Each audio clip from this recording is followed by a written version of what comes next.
Morning Business, Stéphane Soumier. Emmanuel Barbara est donc avec nous, spécialiste du droit du travail, cabinet Auguste de Bouzy. Bonjour Emmanuel Barbara. Donc on parle de ces 5 jugements, 4 tribunaux, hein, c'est ça, hein, puisqu'à Lyon il y a eu 2 jugements qui refusent la barémisation des indemnités pour des salariés licenciés. Vous me dites attention. C'est pas des jugements dans les terres. Faut regarder les dossiers. Vous les avez lus, les 5 jugements, vous les avez lus. Absolument. Bonjour. Oui, il faut les lire ces jugements. C'est-à-dire que quand on dit aussi brutalement le barème Macron est contraire aux conventions internationales, il faut quand même aussi regarder à quel cas de figure le juge s'est prononcé. Ouais. Et quand on regarde quelles sont les caractéristiques qui se retrouvent dans ces 4 jugements, et on les retrouve, et Dieu sait que ça se passe partout dans le territoire, hein, depuis Troyes, Amiens, Grenoble, Lyon, eh bien la caractéristique c'est que d'abord le salarié concerné a toujours une toute petite ancienneté qui varie dans les affaires entre pratiquement 1 mois et 3 ans. Bon, d'une part, et d'autre part, ça c'est une circonstance tout à fait singulière, l'employeur concerné dans chacune des affaires, il s'est vraiment mal comporté. Il est vraiment déloyal. Dans une des affaires, on dit même que l'employeur est grandement malhonnête. Plusieurs fois dans le jugement. Donc le juge retient. Et pour que ce soit écrit dans le jugement, il faut que le gars il ait vraiment fait n'importe quoi. Dans le 4e de mémoire à Grenoble, de mémoire l'employeur ne vient pas. C'est-à-dire qu'il n'envoie pas d'avocat et il ne se présente pas non plus devant le juge.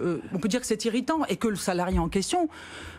Effectivement, il est licencié, c'est entendu, mais il est maltraité. Donc, qu'est-ce qui se passe ? C'est plus qu'irritant, c'est scandaleux. Enfin, voilà. je l'ai vécu moi aussi. Le juge dit, moi, je me sens à l'étroit dans le barème. Enfin, on ne va pas considérer qu'on est quitte. C'est ça l'enjeu. Enfin, je pense. Hein, après. Je pense que c'est ça. Non, mais ça veut dire parce que il faut le dire. C'est pas un lit de rose la vie. Des chefs d'entreprise qui ont considéré que la barémisation pouvait être un passe-droit finalement, pouvait leur permettre de faire n'importe quoi, et ils sont rattrapés par des juges qui disent non. Bon, on pourrait l'interpréter comme ça ou une négligence totalement blâmable du sol au plafond, c'est-à-dire que voilà, on verra bien. Et donc cette idée que ça, on verra ce que ça coûte, mais en tout cas c'est pas grave, on agit de la sorte. Et donc voilà, et donc le juge se dit bon ben voilà, moi on me dit que je dois absolument me contenter du barème qui, compte tenu des anciennetés dont on parle, varie entre un demi-mois et 3 mois max. Donc le juge se dit non, ça va pas. Donc qu'est-ce qu'il fait ? Il s'intéresse au point de savoir si juridiquement, ce barème ne présenterait pas quelques contrariétés avec ce qu'on appelle le droit conventionnel, c'est-à-dire tous les traités internationaux qui se trouvent au-dessus de la Constitution et qui, comme la France les a ratifiés, pourraient proposer des contrariétés avec leur contenu. Tout à fait. Et donc il s'intéresse à ce sujet.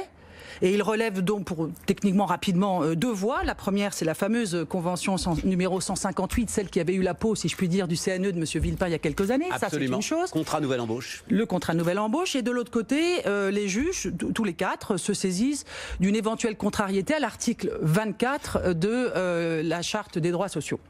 Et dans les 2 cas, ces 2 dispositions de 2 traités différents à lesquels la France a adhéré, eh bien, dans ces 2 cas, le dispositif prévoit qu'il faut que la réparation, enfin que tout salarié évincé à tort a droit à une réparation appropriée et une indemnisation adéquate. Fort de cela, dans ces affaires dont je parle, le juge constate, regarde et dit voilà, c'est pas approprié, c'est pas adéquat, et donc le barème est dans sa totalité inconventionnel. C'est formidable, Emmanuel, parce que ça veut dire et vous dites à la limite vous auriez été à la place de ces juges.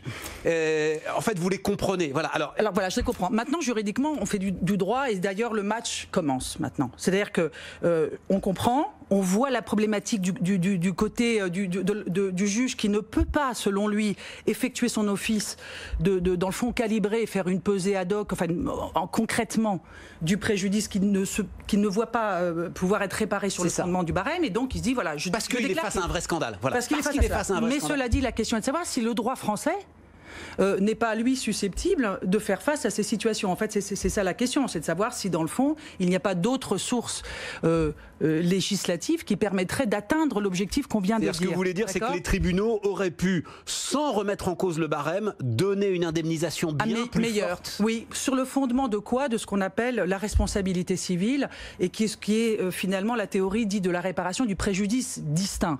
un licenciement vexatoire, une attitude déloyale, une perte d'une chance. Enfin, il y a énormément en droit français. Et donc, sur le terrain, du point de savoir si l'analyse que nous proposent les conseils de prud'homme en question et qui seront probablement débattus ensuite en cour d'appel, voire en cour de cassation, se pose la question de savoir si effectivement la totalité du barème serait contraire au principe de réparation appropriée et adéquate.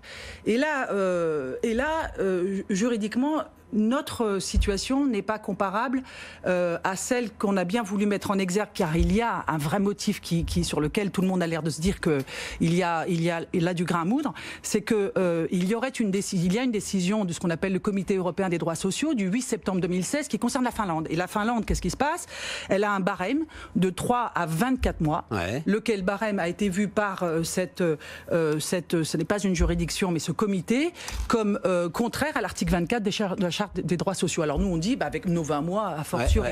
Et en fait, pour faire vite, ce qu'il faut regarder, c'est qu'il faut comparer le système du barème dit Macron français, le droit français avec le droit finlandais. Et qu'est-ce qu'on observe? On observe qu'à la différence du droit finlandais, notre droit français permet d'atteindre les objectifs de réparation du préjudice par d'autres voies, dont celles que j'indiquais, et surtout le barème lui-même exclut l'application du barème lorsqu'on est en situation d'atteinte grave, genre un Emmanuel, droit fondamental. On va voir, de toute façon, il y aura des cours d'appel qui vont juger. À la fin, il y aura la cassation. Moi, ce que vous m'apportez, et depuis le début, vous nous expliquez remarquablement tout ce qui se joue autour de ces réformes.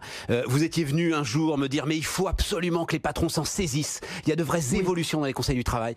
Et en fait, disons-le, le comportement des 4 patrons qui sont au cœur de ces 4 dossiers vous mettent en colère. Absolument. Parce que ces gars-là, ce sont ces patrons-là qui sont en train de tout foutre par terre. Alors que qu'est-ce qu'on était en train de faire? Là, le barème Macron a pour objet de donner de la prévisibilité et de la sécurisation et une forme d'unification d'un barème, etc. au profit de qui? D'un employeur de bonne foi. Quand je décide de licencier, c'est pas parce que ça me fait plaisir, c'est pas parce que c'est absurde. J'ai pas d'autre solution.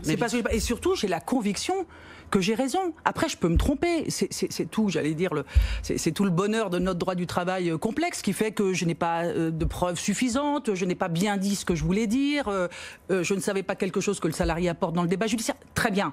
Mais ceci ne retire pas à la conviction et au fait que, premièrement, un employeur ne se lève pas le matin en se disant qu'est-ce que je vais faire pour me détendre en termes de licenciement ce matin. C'est absurde. Non mais c'est absurde.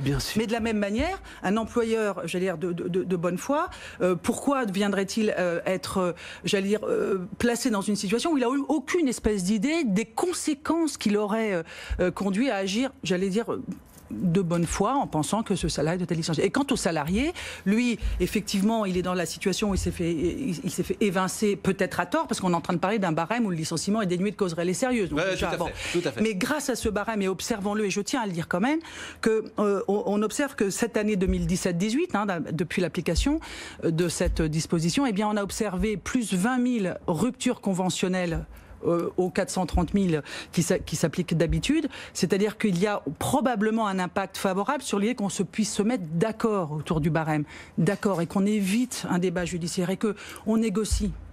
Et donc ça marche intéressant. Donc ça marche quand même, malgré les turbulences du moment. Malgré les turbulences. Voilà. Emmanuel Barbara avec nous ce matin sur BFM Business.